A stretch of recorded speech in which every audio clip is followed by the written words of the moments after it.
Hi and welcome back to another quick guide. Today, I'll teach you how to enable Save Password option in Chrome.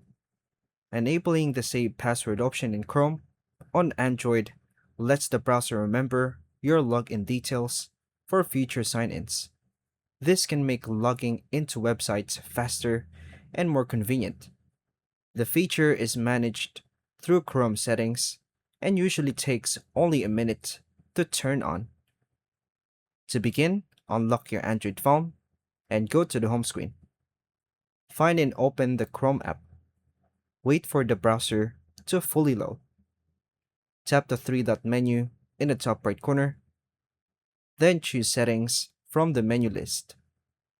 Scroll down until you find Password Manager or Passwords. Tap the Password Settings option. Look for the switch labeled Offer to Save Passwords.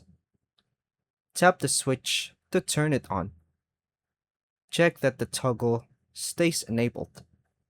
Review any additional options like auto sign in if available, and make sure to toggle it on.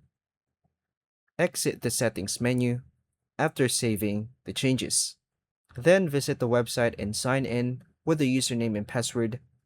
Then tap save when Chrome asks if you want to store the password. And that's all for now, folks. Thank you for watching.